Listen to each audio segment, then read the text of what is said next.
Puji Tuhan, selamat sore Bapak Ibu, saudara-saudara yang terkasih dalam nama Yesus Kristus. Kita mau siapkan hati dan pikiran kita mau beribadah. Kita beri waktu pada waktu yang terbaik ini, sikap hati dan fokus kita yang terbaik juga kepada Tuhan. Kita naikkan itu pujian Allah yang setia. Haleluya. Puji Tuhan. Mari kita bangkit berdiri. Haleluya. Yesus, Kau telah memulai segala yang baik dalamku.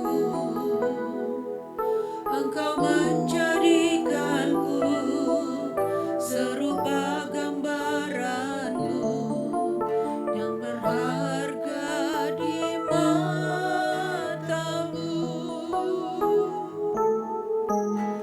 Yesus, Kau telah memulai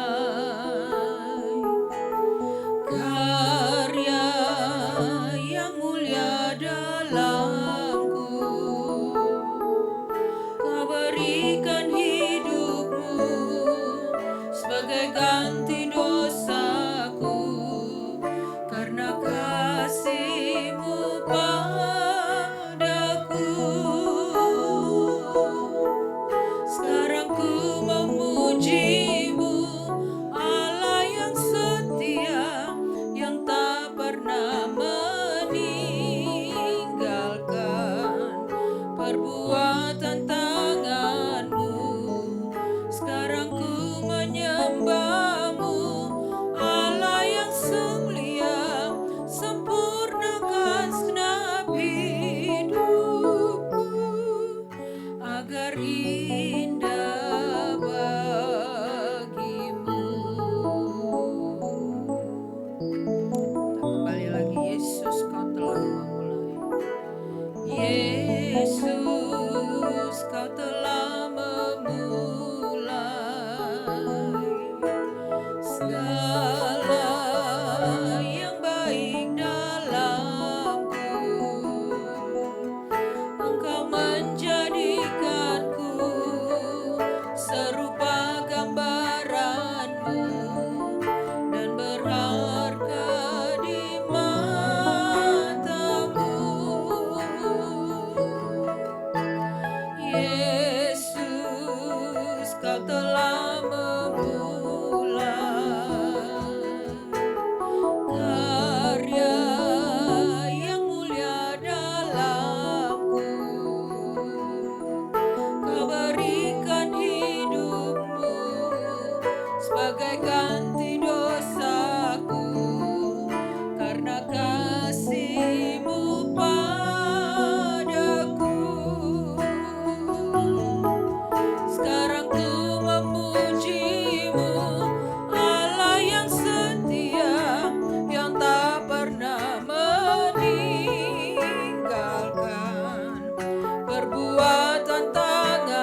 Kami bersyukur Tuhan Yesus, karena kami memiliki Engkau Allah yang hidup, Allah yang mulia Tuhan.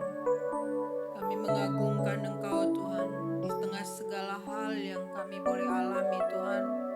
Kami boleh rasakan Tuhan Yesus, di dalam pekerjaan, di dalam keluarga kami, di dalam hal apapun juga Tuhan Yesus. Tapi kalau kami mengingat cinta Tuhan, perbuatan Tuhan yang sudah menebus kami di atas kayu salib dan menjanjikan hal yang terbaik bagi kami bersyukur kepadamu Tuhan Yesus.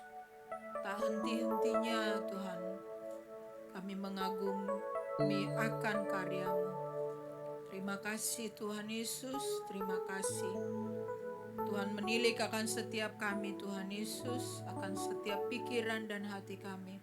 Tapi saat ini kami mau memberikan yang terbaik Tuhan, mau menyembah Engkau Tuhan Yesus, memuji Engkau Tuhan. Biar hatimu disenangkan Tuhan Yesus lewat pujian umat-Mu. Bahkan kami nanti sebentar juga diperkuat oleh firman Tuhan.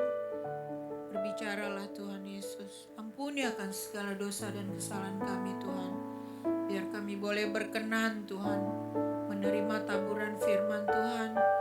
Dan kami juga semakin juga Tuhan Yesus diperlengkapi di dalam Engkau. Sehatikan kami Tuhan Yesus. Terima kasih Bapa. Dan kami percaya kuasa Roh Allah bekerja di tempat ini, melawat setiap kami Tuhan Yesus, menjamah setiap hati dan pikiran kami Tuhan, sehingga kami sungguh-sungguh terfokus hanya kepada Engkau. Terpuji-puji Engkau Yesus Allah kami. Dalam nama Yesus kami sudah berdoa dan mengucap syukur. Buka ibadah ini, haleluya, amin. Puji Tuhan, silakan duduk. Kita bersyukur bahwa hari yang terindah adalah waktu kita berjumpa dengan Yesus secara pribadi ya, bukan sehingga kita menjadi Kristiani bukan karena turunan, tapi memang mengalami perjumpaan pribadi dengan Yesus. Waktu kita menjadi titik balik kita, boleh kita melihat Yesus sebagai juru selamat kita pribadi dan mau lebih lagi untuk lebih mengenal Dia dan menyenangkan hati Tuhan Yesus. Sukacitaku sejak ku jumpa Yesus. Haleluya.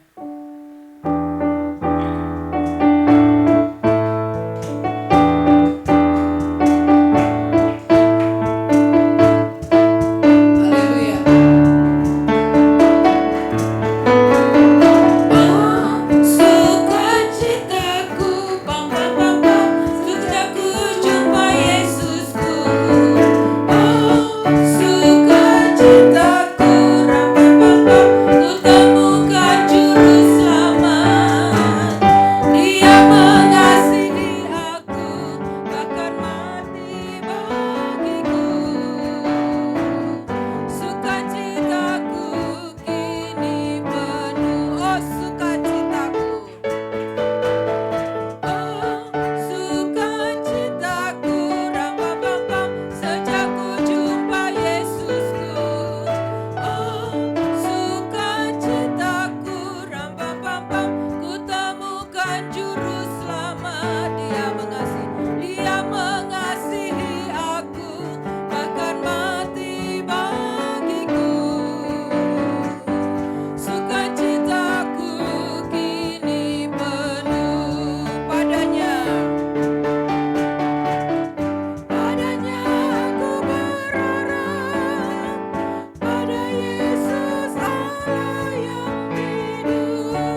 pujian Dia tak pernah gagal.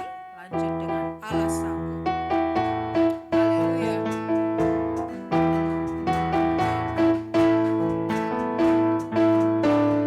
Dia tak pernah gagal.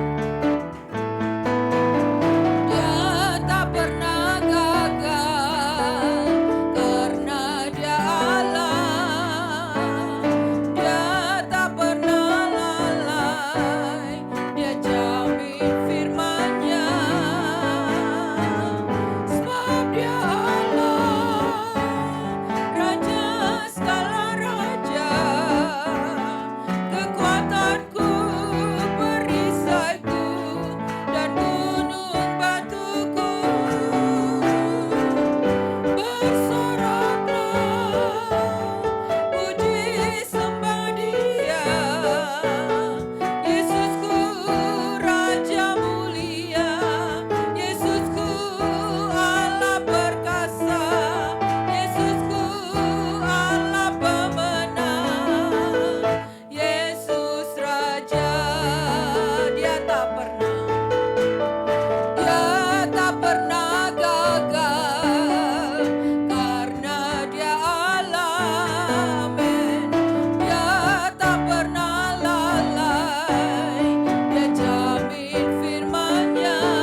sanggup bukan hanya melengkapi hal-hal yang secara fisik, secara visual yang perlu kita butuhkan, tetapi dalam pembentukan karakter kita yang mungkin kita rasa sulit, yang mungkin kita rasa kok saya udah buat begini, sudah minta Tuhan tolong, sudah minta Roh Kudus ubahkan, tapi saya masih bolak-balik jatuh pada hal yang sama.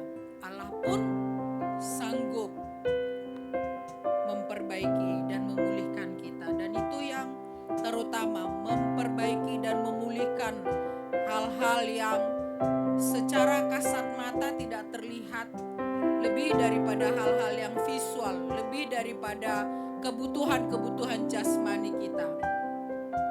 Puji Tuhan, mari kita angkat pujian ini. Ada waktu Tuhan, ada waktu Tuhan yang kita tidak mengerti, yang penting kita tetap ada di dalam Dia. Haleluya.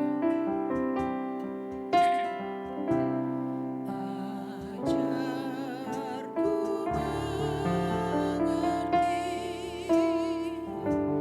segala rencana-Mu.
Ketidaksanggupan kita, ketidakmampuan kita,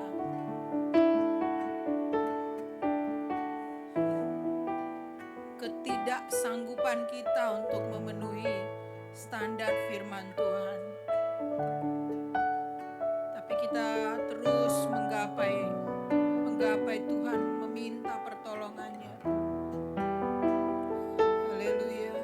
Karena kita rindu, kita boleh berkenan, kita boleh layak di hadapan Tuhan.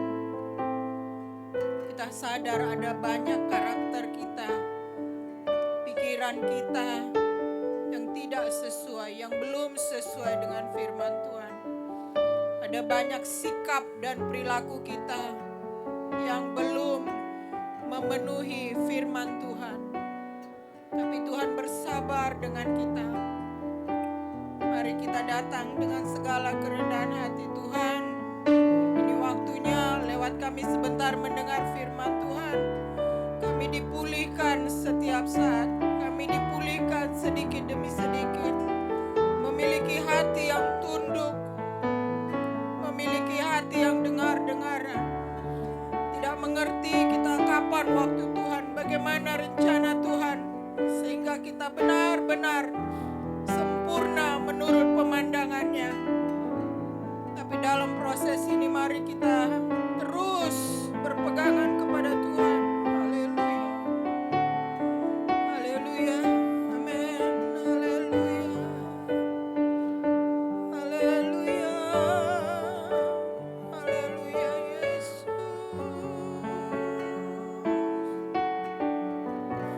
Amin. Haleluya. Banyak yang mungkin mengecewakan kita, tapi kita mau terus memandang kepada Tuhan, memandang kepada firman-Nya. Bapakku,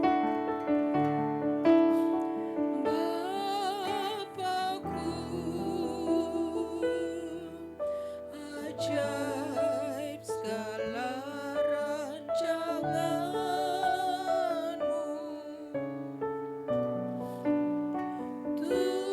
Tuhanku, heran perbuatan-Mu.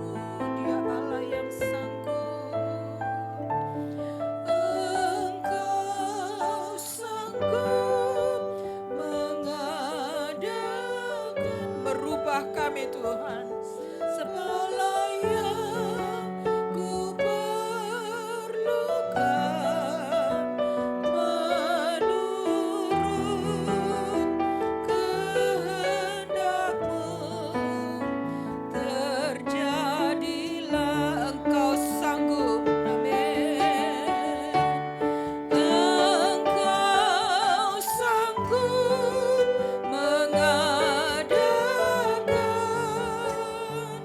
segala yang ku perlukan menurut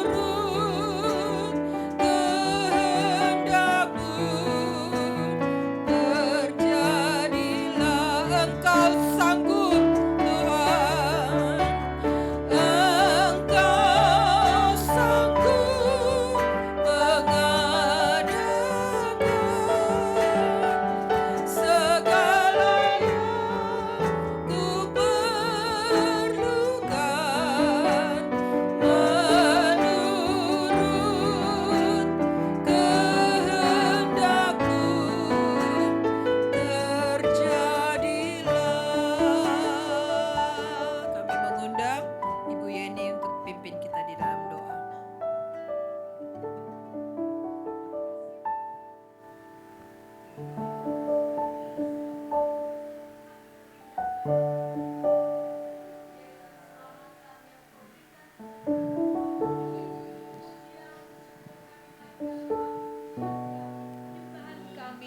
Kami percaya sudah naik ke hadirat Tuhan, menjadi dupa yang berbau harum di pemandangan mata Tuhan. Siap saatnya kami akan mendengarkan firman-Mu Tuhan. Berfirmanlah bagi kami, pakai urapi hamba-Mu Tuhan, singkapkan rahasia kebenaran Tuhan, sehingga pada hari ini, sore ini, kami menerima nasihat Kami juga menerima didikan dari Tuhan. Bahkan jika ada kekurangan dan kelemahan yang menjadi ikatan kami, di dalam nama Yesus, firman-Mu sanggup melepaskan dan membebaskan kami. Kami hidup untuk hormat kemuliaan nama Tuhan, sehingga kemanapun kami pergi, dimanapun kami berada, hidup kami berdampak bagi Tuhan untuk sesama kami. Di dalam nama Yesus, urapi hamba-Mu, kami siap mendengarkan firman-Mu. Di dalam nama Tuhan Yesus Kristus.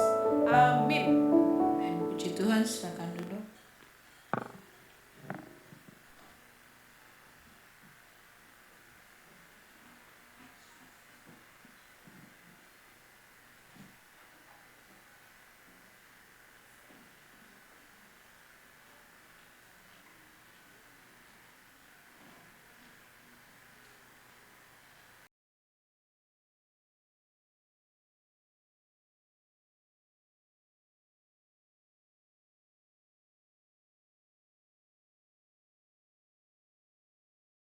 Kesempatan indah kembali bisa kita belajar kebenaran firman Tuhan.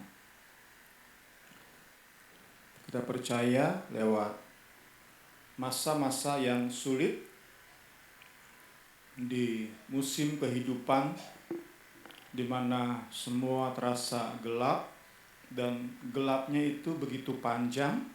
Kita percaya di saat-saat seperti itu Tuhan memurnikan kita, Tuhan membentuk hidup kita, Tuhan mengerjakan perkara-perkara yang melampaui apa yang kita pikirkan, apa yang kita bayangkan. Kita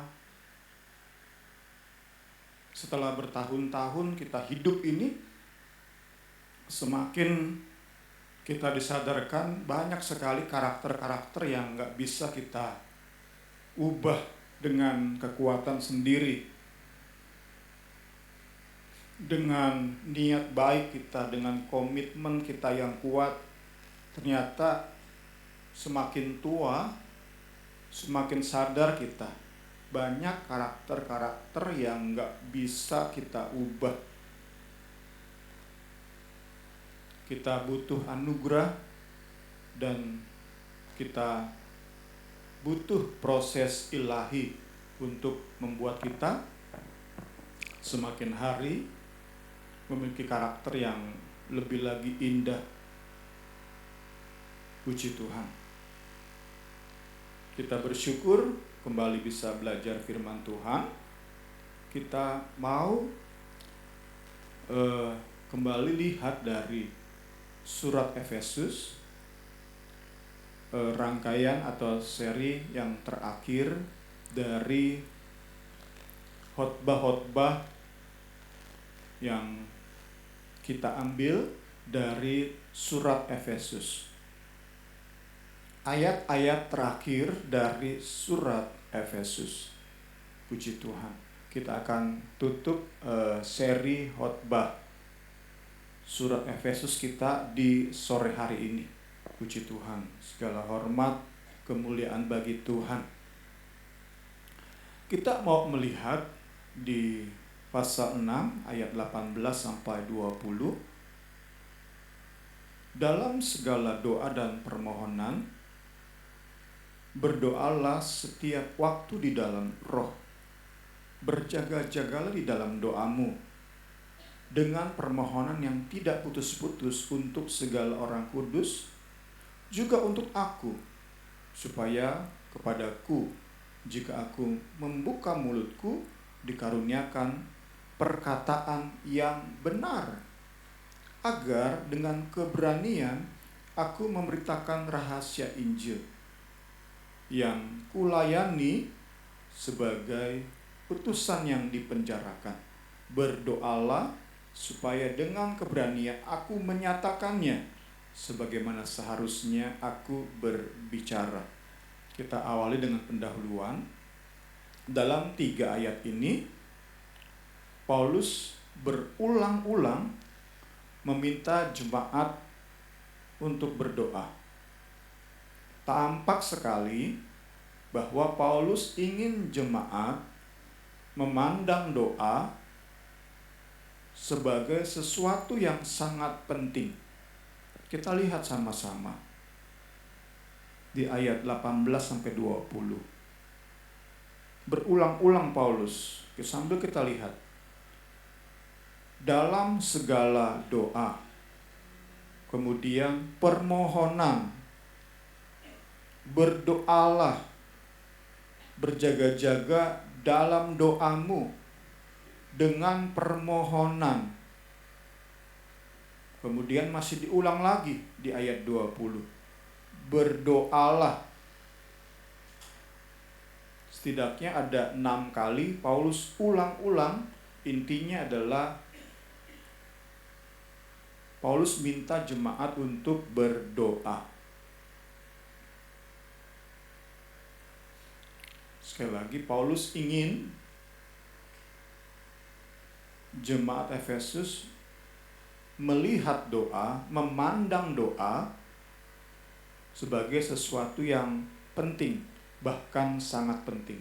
Sehingga diulang-ulang setelah Paulus daftarkan selengkap senjata rohani, Paulus masuk kepada nasihat doa, doa, doa, doa, doa, doa. 6 kali Paulus ulang-ulang. Kemudian setelah kita lihat ayat ini, coba menyimpulkan ayat ini, kita hubungkan dengan ayat-ayat sebelumnya. Bahwa Paulus ingin berkata, tanpa doa, percuma saja jemaat Efesus mengenakan selengkap senjata Allah. Paulus ingin menegaskan, mengajari jemaat bahwa semua selengkap senjata Allah yang sudah kita bahas dalam beberapa bulan ini, itu enggak ada dampaknya, tidak bisa bersifat melindungi jika tidak disertai dengan doa yang sungguh-sungguh. Senjata-senjata rohani itu hanya akan efektif, berdampak jika disertai dengan doa yang sungguh-sungguh. Kita hubungkan dengan khotbah 2 minggu lalu. Kita bisa belajar firman terus. Kita mungkin merasa punya logos, punya rema di tangan kita, bagaikan pedang. Tetapi jika tanpa doa, maka pengetahuan firman kita itu tidak efektif. Ini yang kita lihat di bagian awal ini, pendahuluan. Kemudian kita ingin masuk untuk melihat doa itu sebagai bentuk persahabatan dengan Allah. Nanti kita kembali lagi ke Efesus. Kita lihat dulu doa itu persahabatan dengan Allah. Dalam doa itu terjadi komunikasi 2 arah antara Allah dengan manusia. Sama seperti suami istri ngobrol, atau antara 2 sahabat.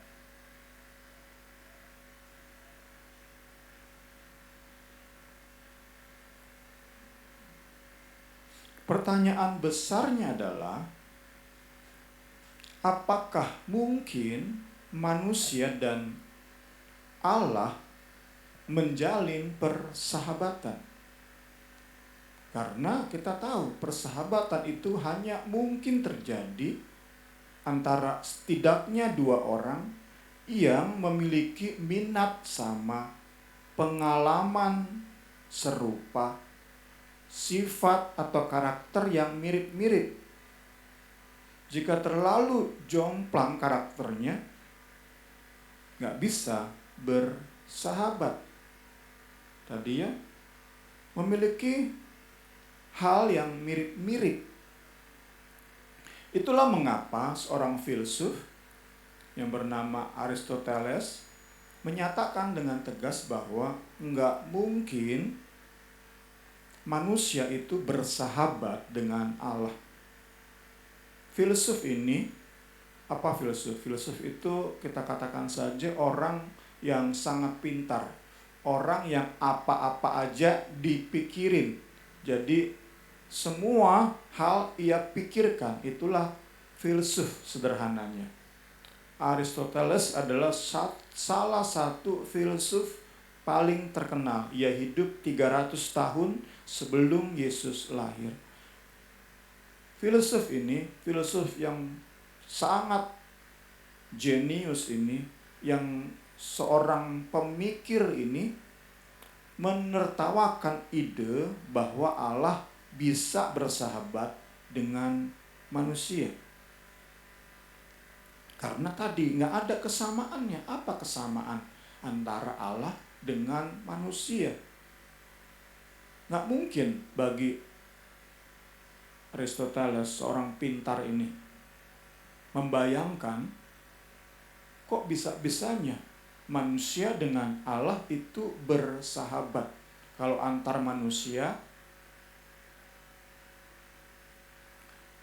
kita bisa bersahabat, tetapi dengan Allah, apa yang menyamakan manusia dengan Allah?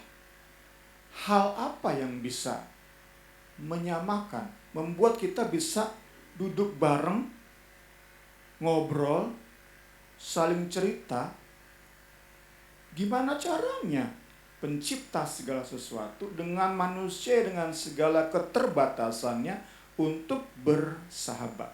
Karena itu sekali lagi si Aristoteles, seorang pemikir jenius ini, seorang yang sangat rajin memikirkan segala sesuatu ini, menertawakan ide bahwa Allah dan manusia itu bersahabat.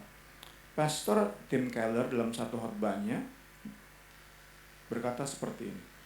Aristoteles salah, depannya lemos, ada nggak depan? Ya. Saat berkata bahwa Allah dan manusia tak mungkin bersahabat, mengingat kedua belah pihak tak memiliki kesamaan. Jadi secara logika benar apa yang disampaikan oleh Aristoteles. Nggak mungkin bersahabat karena tidak memiliki kesamaan. Namun setiap aspek dari teologi Alkitabiah menyatakan filsuf ini salah, menyatakan bahwa Allah bisa bersahabat dengan manusia. Segala aspek teologis menyatakan bahwa itu mungkin, Allah mungkin bersahabat dengan manusia. Kita lihat dua aspek saja, dua doktrin, dua pengajaran Alkitabiah. Pertama, pengajaran tentang inkarnasi, yaitu bahwa Allah turun ke dalam dunia, ambil rupa seorang manusia, sehingga Allah memiliki kesamaan dengan manusia. Dan dia tanpa Allah menjadi sama dengan manusia, kita nggak mungkin bersahabat dengan Allah. Sama seperti kita pengen bersahabat dengan siapa ya? Dengan kucing kali ya. Si Eno punya kucing di rumahnya, si Koko ya, Koko Kaleb ya. Namanya siapa kok? Mako. Koko pengen bersahabat dengan Mako, bisa nggak kok? Tidak bisa kata Koko Kaleb ya. Kita nggak bisa bersahabat dengan anjing, dengan kucing. Demikianlah Allah dalam kemahakuasaannya, ketidakterbatasannya, nggak mungkin bersahabat dengan kita. Karena itulah ia harus mengosongkan dirinya, Filipi 2 ayat 7, melainkan telah mengosongkan dirinya dan mengambil rupa seorang hamba dan sama dengan manusia. Jadi sekali lagi, tadi Tim Keller katakan segala aspek teologi Alkitabiah menyatakan bahwa mungkin untuk Allah bersahabat dengan manusia. Meski tadi seorang jenius yang bernama Aristoteles menyatakan itu nggak mungkin, menertawakan ide itu. Kedua, pengajaran tentang kelahiran baru, yaitu bahwa Allah melahirkan kita kembali kepada sebuah keberadaan ilahi. Di dalamnya kita manusia memiliki kesamaan dengan Allah. 1 Petrus 1 ayat 23. Saudara telah dilahirkan kembali sebagai orang baru. Kali ini tidak diperanakan oleh benih manusia fana, tetapi oleh firman Allah yang hidup dan tinggal selamanya, tetap untuk selamanya, yang abadi. Di pengajaran atau doktrin kelahiran baru diajarkan bahwa kita manusia lahir 2 kali. Manusia dalam Kristus itu lahir 2 kali. Dulu dengan benih manusia fana. Sekarang sejak kita terima Yesus dengan benih firman Allah yang hidup dan kekal. Nah, kelahiran kembali inilah yang membuat kita manusia memiliki kesamaan dengan Allah. Allah turun, Allah menjadi sama dengan manusia, manusia kita dilahirkan kembali sehingga kita memiliki kesamaan dengan Allah. Itu meyakinkan kita, oh ternyata mungkin, sangat mungkin manusia bersahabat dengan Allah. Itu yang memberi keyakinan kepada kita. Saat kita merasa sendiri, saat kesendirian itu menyerang, kami aja suami istri ada saat-saat di mana kami merasa sendiri. Istri gak bisa ngerti perasaan suami, suami gak bisa ngerti perasaan istri. Apalagi tentu orang-orang yang single, yang hidup sendiri, banyak kali merasa sendiri. Loneliness itu nyerang hati. Tetapi saat kita ngerti bahwa Alkitab, teologi yang Alkitabiah, pengajaran yang Alkitabiah meyakinkan kita bahwa kita mungkin punya sahabat yang gak pernah tertidur, gak pernah terlelap, yang kasihnya bisa diandalkan. Itu memberi rasa aman, rasa tenang. Bahkan dalam kesendirian Allah menemani, Allah bersahabat. Puji Tuhan, kita punya Yesus yang mau jadi sahabat kita. Saya beri kutipan satu lagi dari Mike McKinley. Kita bersahabat dengan Allah karena kita telah dibuat menjadi sahabatnya di dalam Yesus. Karena kita berada dalam Yesus dan Roh Kudus hidup dalam kita, kita sekarang memiliki banyak kesamaan dengan Allah. Seperti halnya persahabatan pada umumnya, kita menyukai apa yang sahabat kita suka, kita bergairah terhadap hal-hal yang juga menyenangkan hati sahabat kita. Sekarang lagi ada Piala Dunia, tentu klop antara 2 orang yang sama-sama gila bola. Tiap ada pertandingan nonton, wah itu seru banget ceritanya, saling cerita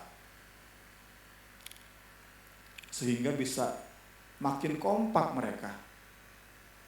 Ini yang bisa kita peroleh saat kita tadi terima Yesus sebagai Tuhan dan Juru Selamat. Ia hadir sebagai manusia, kita dilahirkan kembali sebagai manusia Allah, maka kita punya banyak kesamaan. Itu yang memberi keyakinan kepada kita di dalam kemanusiaan baru kita memiliki hal-hal yang kita sukai dan Allah sukai. Kita bisa bergairah terhadap hal-hal yang menyenangkan hati Allah.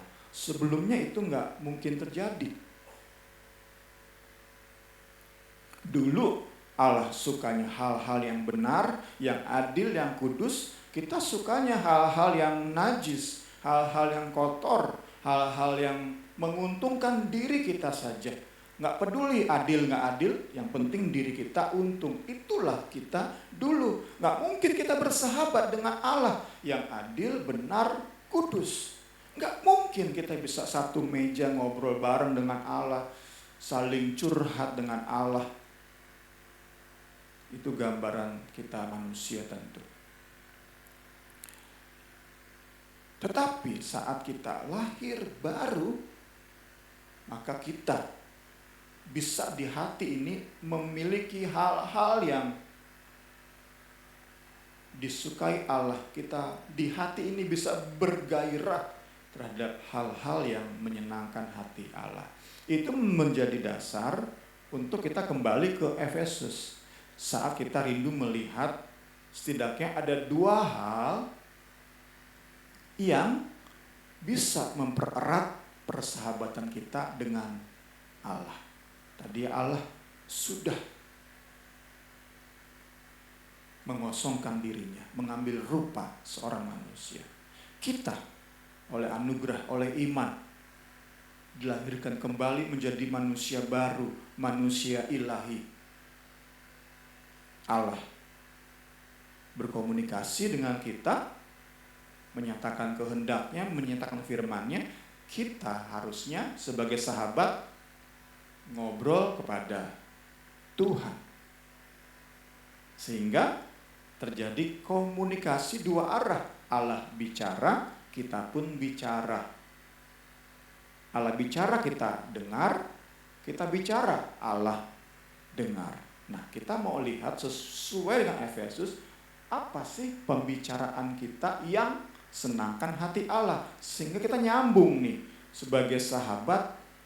Kita nyambung, enggak terjadi komunikasi yang enggak lancar. Allah bicara, kita ngomong terus, ngomongnya yang enggak sesuai dengan hati Allah.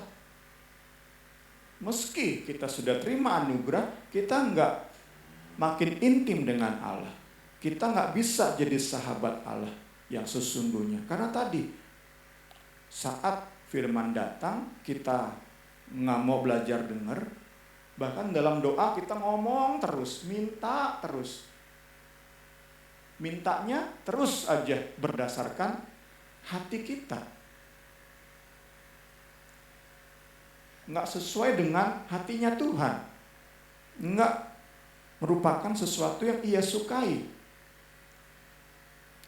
Kita mau sesuai dengan Efesus belajar, kita bisa dengar saat Ia bicara, dan saat Ia minta kita ngomong, omongan kita, doa kita itu sesuai dengan hatinya, sesuai dengan apa yang Ia sukai, apa yang menyenangkan hatinya.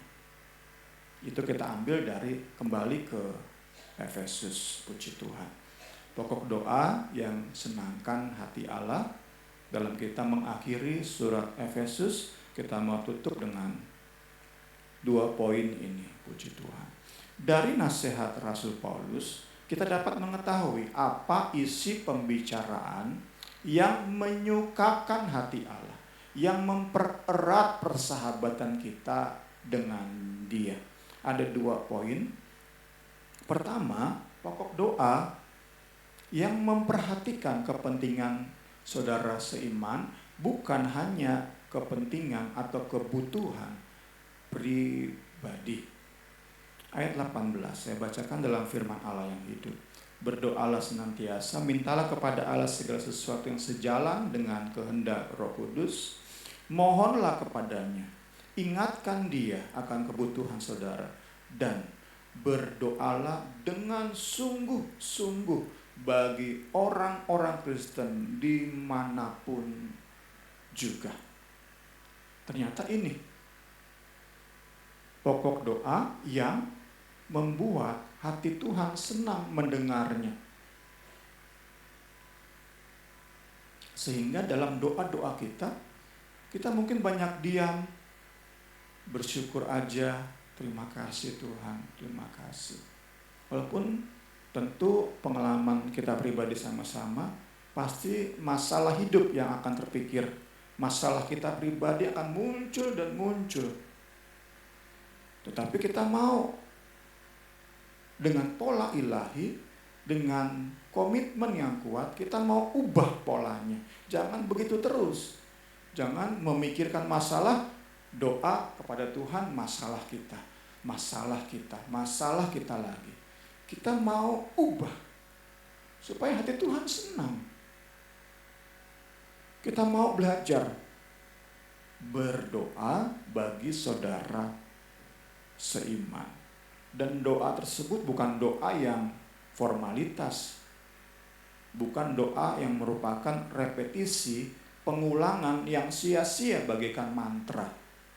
Nah, diajarkan kita seperti itu. Bahkan kita pernah diingatkan, mungkin di tempat ini atau saya dengar di khotbah lain, saat doa kita terus dan terus mungkin tiap hari doa yang sama, tetapi nggak dengan terbeban, itu sama dengan mantra.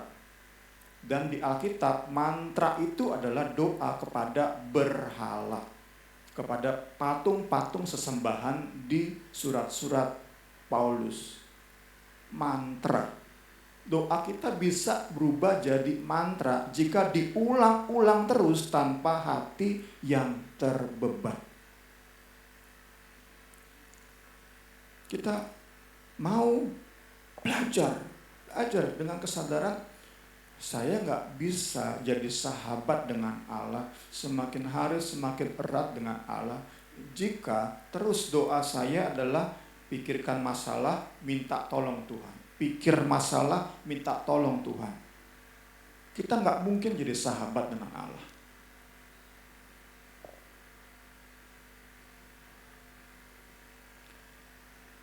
Kita mau melihat seorang Musa yang memberi contoh teladan bagi kita. Di Keluaran 32. Lagi firman Tuhan kepada Musa, telah kulihat bangsa ini, bangsa Israel, dan sesungguhnya mereka suatu bangsa yang tegar tengkuk. Oleh sebab itu, biarkanlah aku, supaya murkaku bangkit terhadap mereka dan aku membinasakan mereka. Tetapi engkau Musa akan kubuat menjadi bangsa yang besar. Kita stop sampai sini dulu. Konteksnya adalah bangsa Israel mendirikan anak lembu emas. Mereka beria-ria, bersorak-sorai mengelilingi anak lembu emas. Hati Tuhan marah, murka. Di dalam murkanya Tuhan menyatakan di ayat ini, aku akan membinasakan, dapat kita katakan seluruh keturunan Abraham aku binasakan. Tetapi keturunanmu Musa, aku akan membuat keturunanmu menjadi bangsa yang besar. Jadi di ayat ini Allah menjanjikan, keturunan Abraham aku habiskan, aku bumi hanguskan, keturunan Musa aku akan angkat. Itu janji yang Allah berikan. Itu yang diungkapkan kepada Musa. Tapi apa jawaban Musa?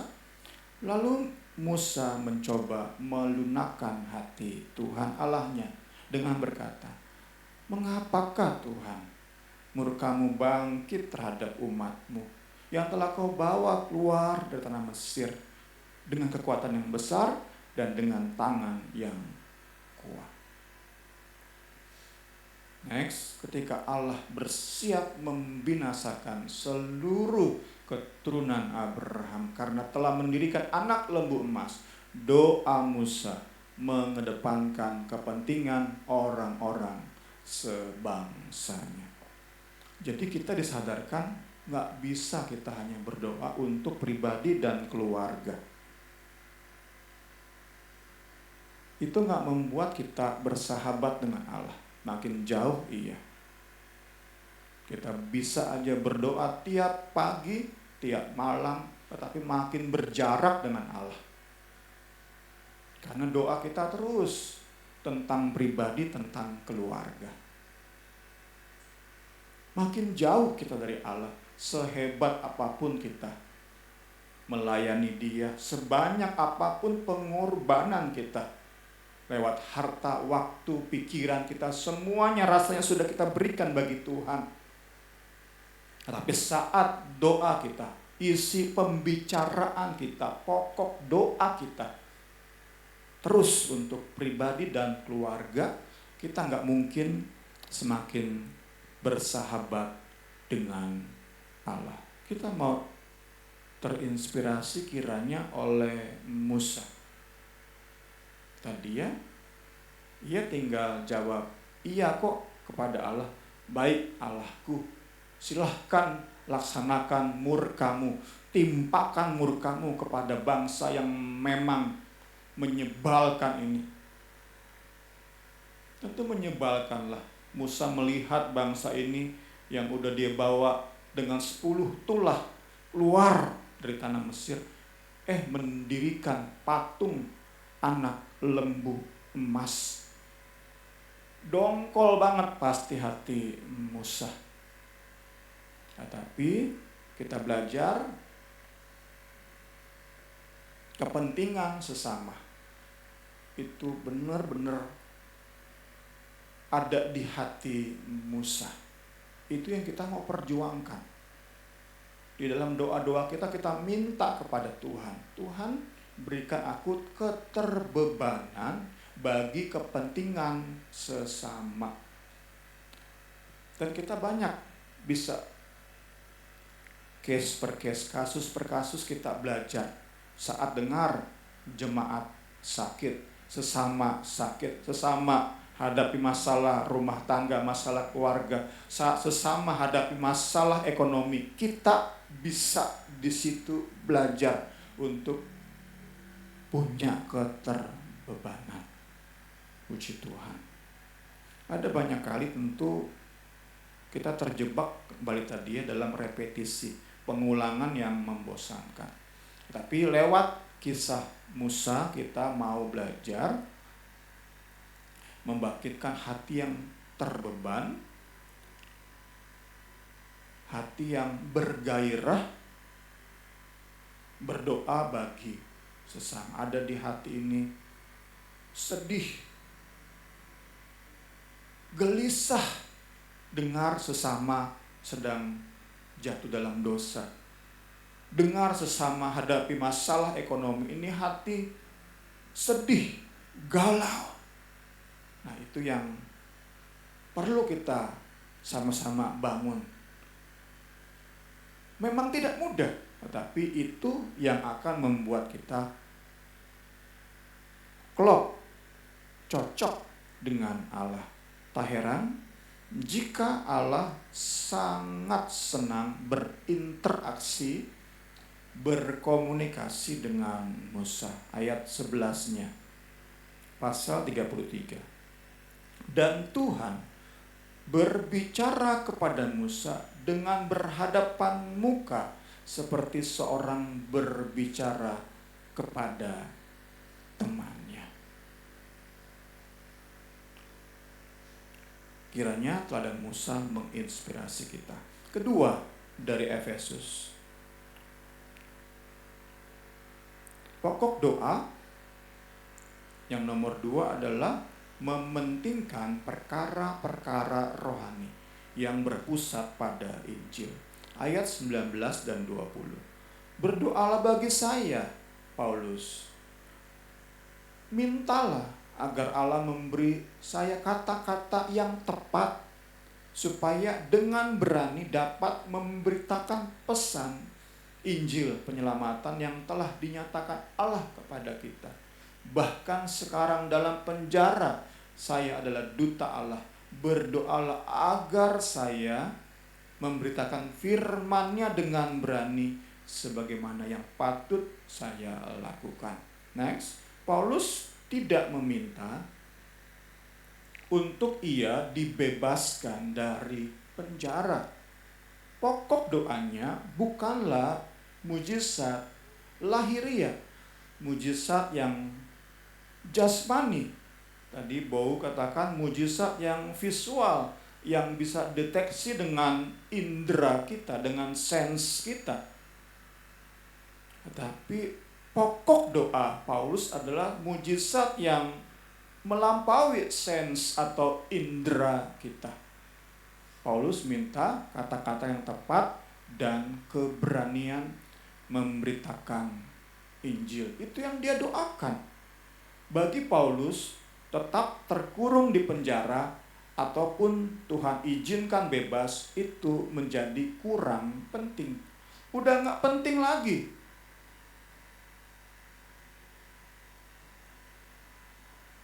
Saat kita mau bersahabat dengan Allah, itulah yang kita minta. Itulah yang kita doakan. Jangan terus berfokus pada mujizat-mujizat visual, mujizat-mujizat lahiriah. Tapi minta. Tadi Bow katakan karakter yang diubahkan.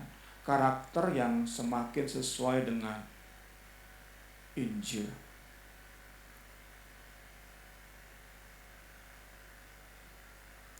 Apa yang tak pernah didengar oleh telinga, dilihat oleh mata. Kita gak pernah bayangkan karakter kita bisa diubahkan sedemikian rupa. Tetapi itu yang Tuhan sediakan.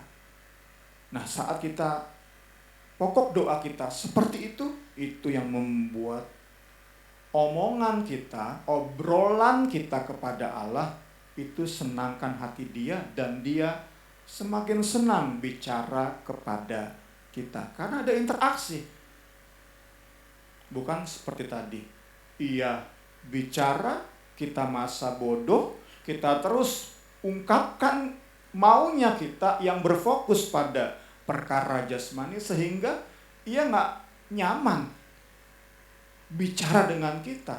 Ia gak nyaman berkomunikasi dengan kita. Kita mintanya sembuh, kaya, sukses, rumah tangga terus adem ayem, keluarga besar terus adem ayem.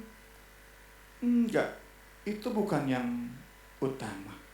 Itu bukan yang terpenting. Tetapi bagaimana lewat sakit karakter kita diubahkan. Lewat masalah ekonomi, pemikiran kita, mindset kita diubahkan. Itu kita minta dalam doa. Kita percaya di dalamnya Tuhan, telinga Tuhan yang dengar itu senang dengan pokok doa kita. Sehingga seperti dengan Musa, Tuhan senang berbicara dengan kita seperti seorang teman, seorang sahabat. Bersama dengan Paulus, terakhir, mari kita lebih sungguh berdoa untuk sebuah kehidupan yang dikuasai oleh Injil Kristus. Bahkan ketika mujizat jasmani tidak kita alami, kita bersyukur buat kebenaran firman Tuhan. Kita percaya saat kita mengerti kebenaran ini, kita dalami, kita ingat, tanamkan dalam hati, bergantung pada Roh Kudus, maka kita percaya.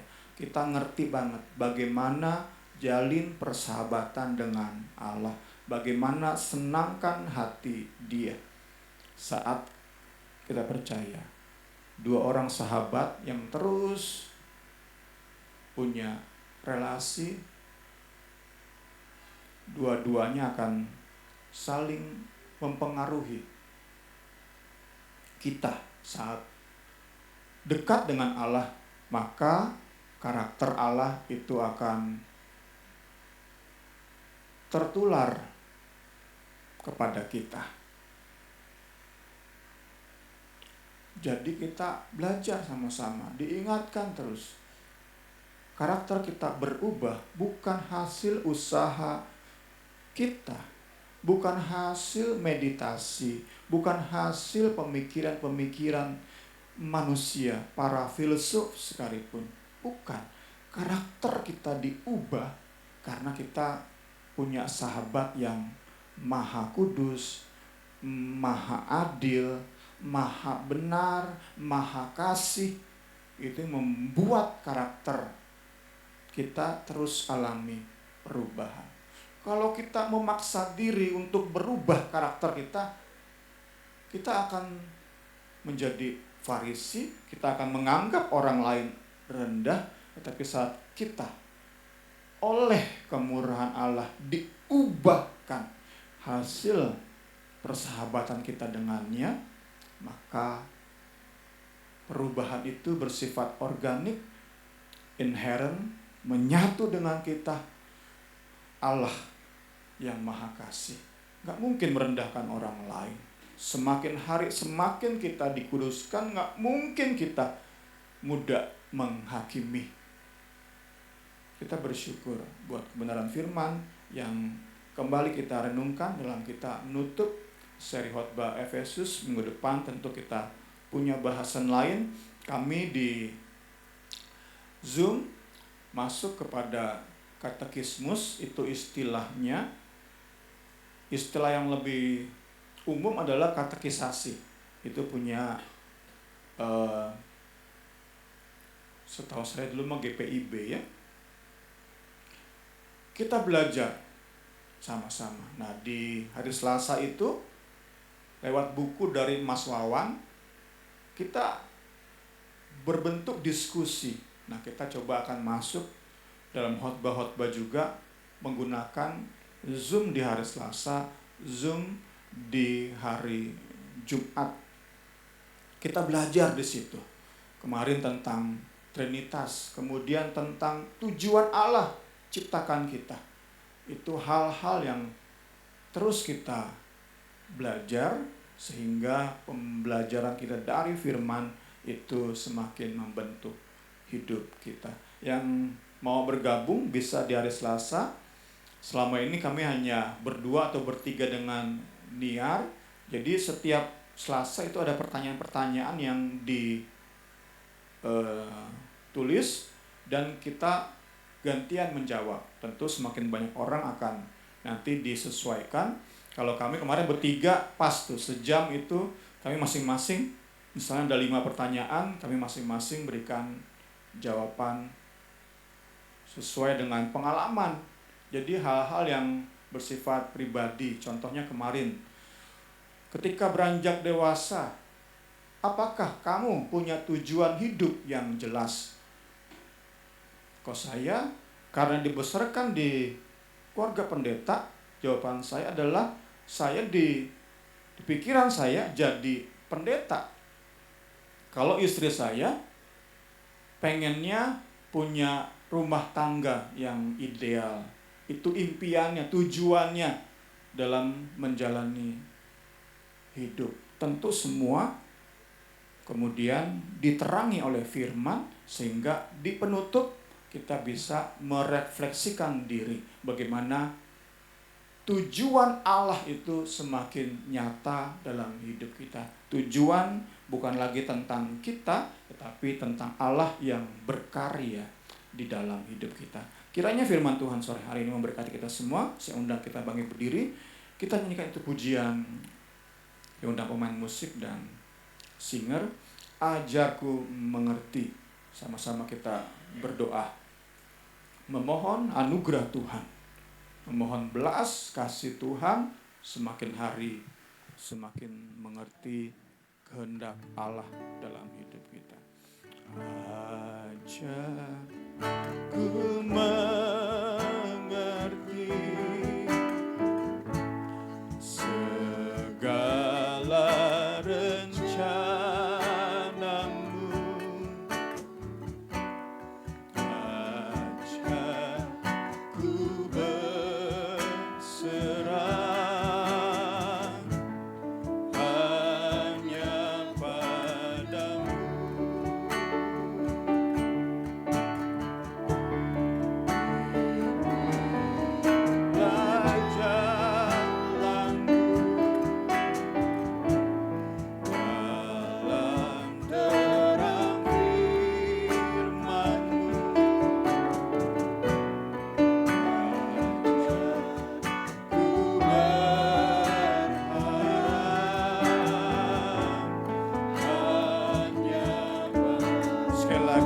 kepada Tuhan, ajarku mengerti.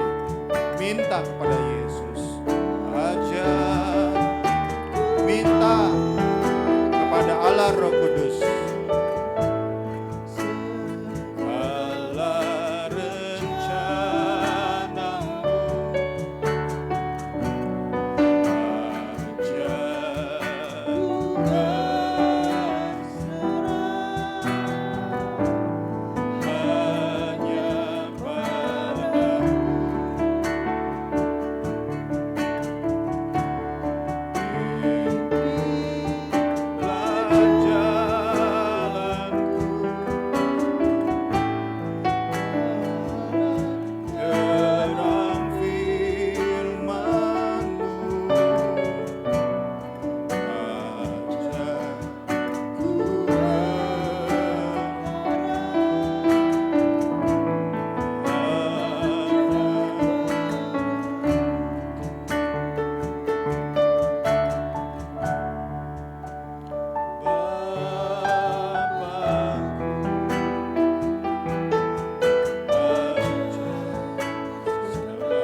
bicara Tuhan, ajari kami, ingatkan kami.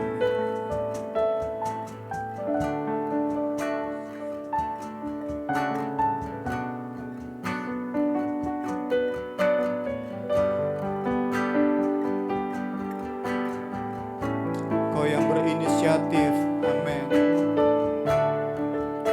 Kau yang berinisiatif menjalin persahabatan dengan kami. Engkau yang memulai, haleluya. Engkau yang memulai persahabatan dengan kami. Kami mau meresponi, menanggapinya. Tolong kami. Dalam nama Yesus, tolong kami. Haleluya, haleluya. Tolong kami. Haleluya, haleluya.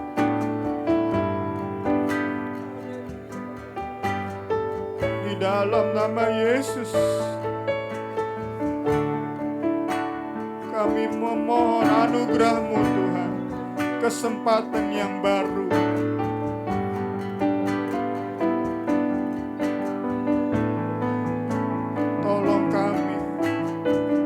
Tolong kami Tuhan Yesus.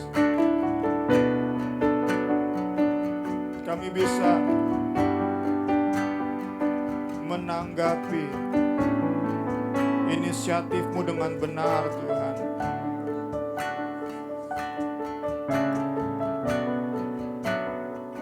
Tanamkan firman-Mu, Tuhan, dalam hati pikiran kami.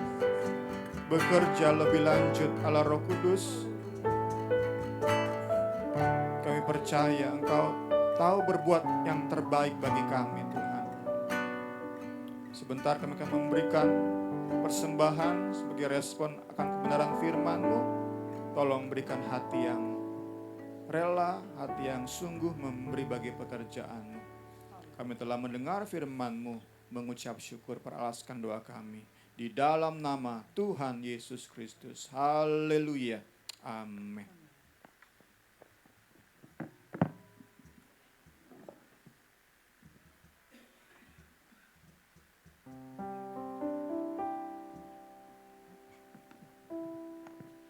Ya, puji Tuhan, saatnya kita akan memberikan persembahan. Kita akan menyanyikan lagu Dia Tak Pernah Gagal.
Biar boleh terus mendukung pekerjaan Tuhan di tempat ini.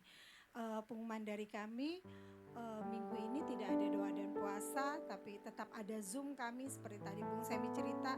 Mari bergabung dalam Zoom kami di setiap hari Selasa dan Jumat. Selasa itu malam hari jam 8, Jumat jam pagi hari jam 8 pagi. Ibadah seperti biasa di tempat ini jam 5 sore. Kegiatan sepanjang minggu ini hanya itu saja. Pengumuman, kita sama-sama berdoa buat yang sakit, terutama kita berdoa buat mamahnya Yola. Kemarin itu sudah dioperasi dan sudah pulang ke rumah, dan saat ini saya juga nggak tahu kenapa tiba-tiba gula darahnya naik dan ususnya itu agak sedikit ada kebocoran. Jadi saat ini ada di ruang ICU, dan tadi berita pagi dari Yola minta bantu doa kalau mamanya hari ini harus cuci darah. Kita percaya tiada yang mustahil bagi Tuhan. Kalau secara medis keluarga harus siap berserah gitu. Tapi kita percaya Tuhan kita itu Allah yang luar biasa, segala penyakit apapun bisa disembuhkan. Jadi kita berdoa buat orang tuanya Yola Dan kita juga tetap berdoa buat Mbak Harsono biar tetap sehat ya Mbak. Dari hari ke hari, kalau minggu ke minggu boleh ikut kegiatan ibadah di tempat ini, kita tahu itu semua karena pertolongan Tuhan. Ya, kita juga berdoa buat yang berulang tahun. Ya, hari ini pas tepat banget, hari ini ulang tahun adalah Bung Jeff. Yang ada di belakang nih.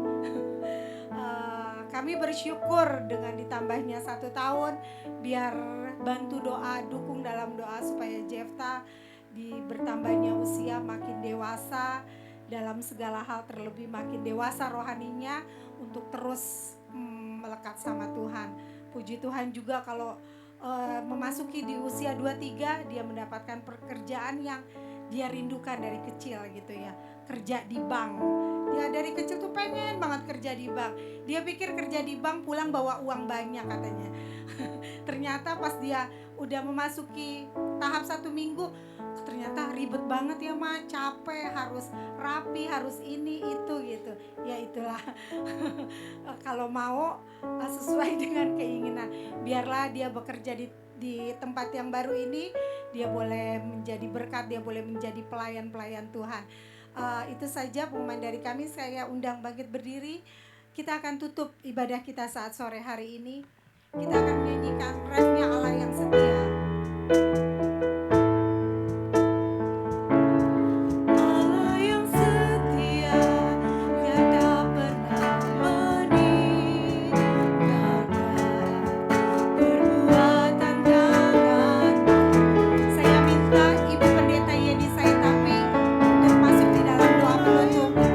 Dia sempurnakan selama hidupku agar indah bagimu. Sekarang ku memujimu, sekarang ku memujimu, Allah yang setia, yang tak pernah meninggalkan perbuatan tanganmu. Sekarang ku menyembahmu, Allah yang mulia, sempurnakan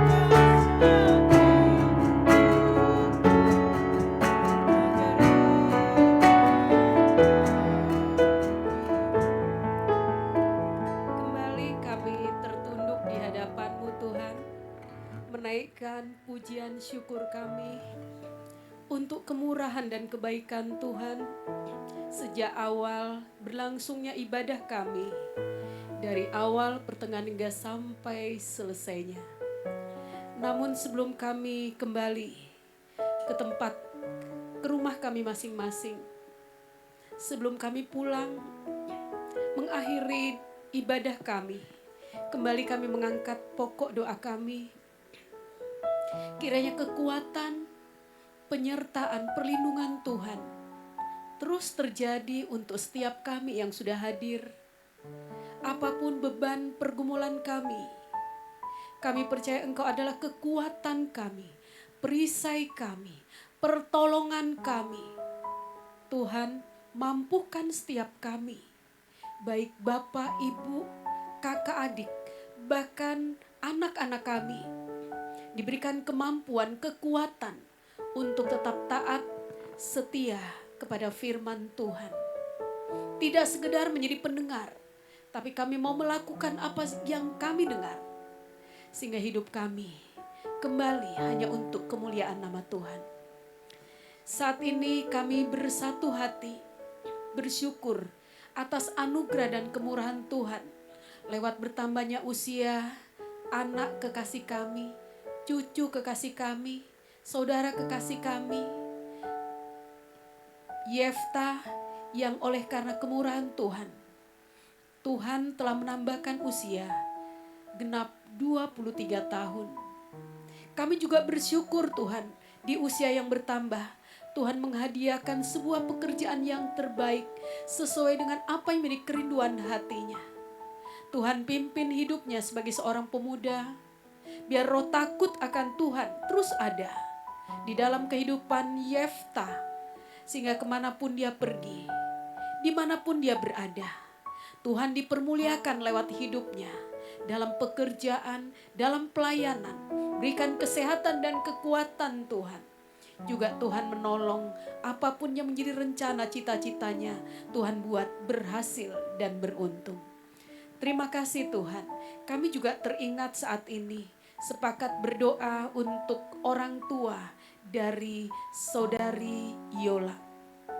Tuhan, kami tahu segala sesuatu yang terjadi atas hidup ini seizin Tuhan. Olehnya Tuhan memberikan kekuatan kepada Mama Yola. Saat ini berada di ICU. Pertolongan Tuhan yang sempurna. Kami sadar Engkaulah sumber kehidupan. Engkau yang berdaulat atas kehidupan manusia. Dari tempat ini kami sepakat di dalam nama Tuhan Yesus. Tuhan jamah dan alirkan kuasa-Mu Tuhan. Kami tahu apa yang Tuhan buat pasti yang terbaik. Pakai tangan para medis, berikan kekuatan anak-anak suami, bahkan keluarga besar. Terima kasih Tuhan, terpuji akan nama-Mu. Kami terus membawa bangsa dan negara ini ke dalam tangan Tuhan. Beri hikmat dan kekuatan. Semua pemerintah, baik dari tingkat pusat sampai kepada pemerintah yang terkecil di RT RW. Tuhan juga memberikan kekuatan pada aparat hukum, aparat keamanan. Sehingga di dalam memutar roda pemerintahan, masing-masing diberikan kekuatan kemampuan oleh Tuhan sesuai dengan panggilan dan rencana Tuhan di dalam kehidupan mereka. Terima kasih Tuhan, Kota Depok kami terus bawa ke dalam tangan Tuhan. Keamanannya adalah keamanan kami. Olehnya Tuhan terus memberkati kota ini. Kami percaya di tengah-tengah kota yang kami cintai ini, Tuhan senantiasa punya rencana. Olehnya selamatkan Tuhan setiap orang yang rindu diselamatkan oleh Tuhan. Terpuji akan nama-Mu. Sebentar kami akan berpisah. Namun sebelumnya kami akan duduk bersama, sharing, ngobrol, beramah tamah. Tuhan memberkati setiap kehadiran kami. Berkat-berkat yang akan kami terima menjadi kekuatan kesehatan. Bahkan tangan-tangan yang mengolah diberkati oleh Tuhan. Ampun segala dosa kami dan kami akan terima berkat kembali ke tempat kami masing-masing. Sama-sama kita arahkan hati kita. Anugerah dan rahmat dari Allah Bapa, kasih sayang dari Tuhan Yesus Kristus, persekutuan oleh kuasa Roh Kudus menyertai kami, bahkan menyertai dan memberkati semua yang sudah mengambil bagian dalam pelayanan sore hari ini. Dalam usaha pekerjaan mata pencarian kesehatan, terlebih di dalam pekerjaan. Terima kasih Tuhan, ini doa kami. Ampun segala dosa kami. Kami akhiri ibadah ini dengan penuh ucapan syukur. Di dalam nama Tuhan Yesus Kristus. Amin.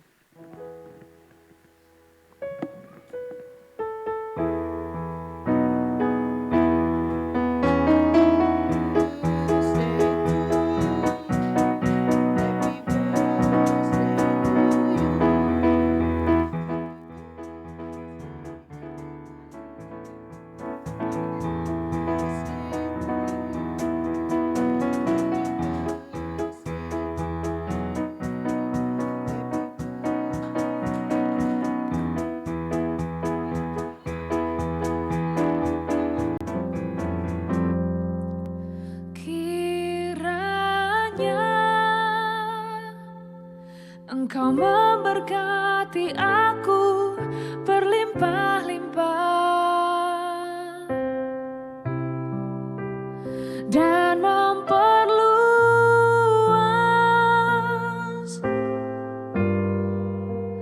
daerahku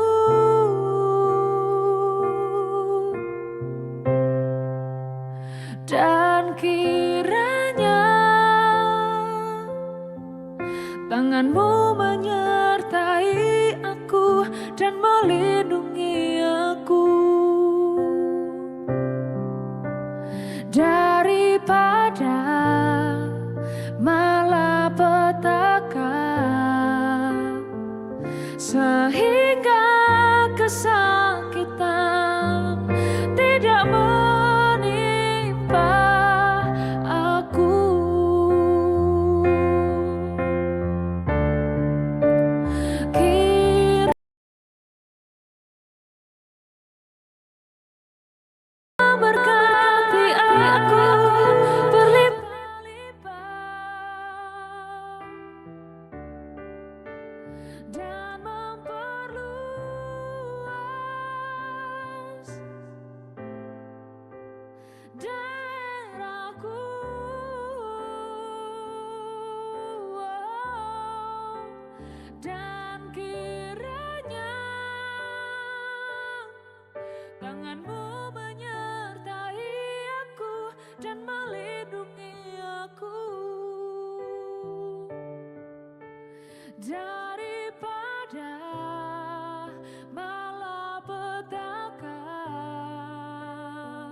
sehingga kesakitan tidak menimpa aku.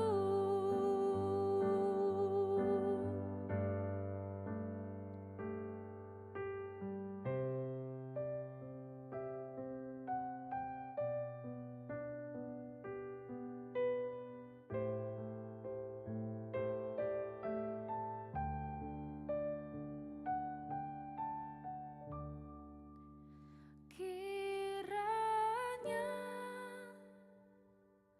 Engkau memberkati aku berlimpah-limpah dan memperluas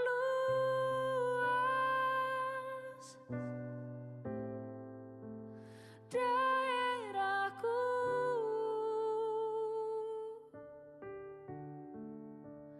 dan kiranya tangan-Mu menyertai aku dan melindungi aku daripada malapetaka, sehingga kesakitan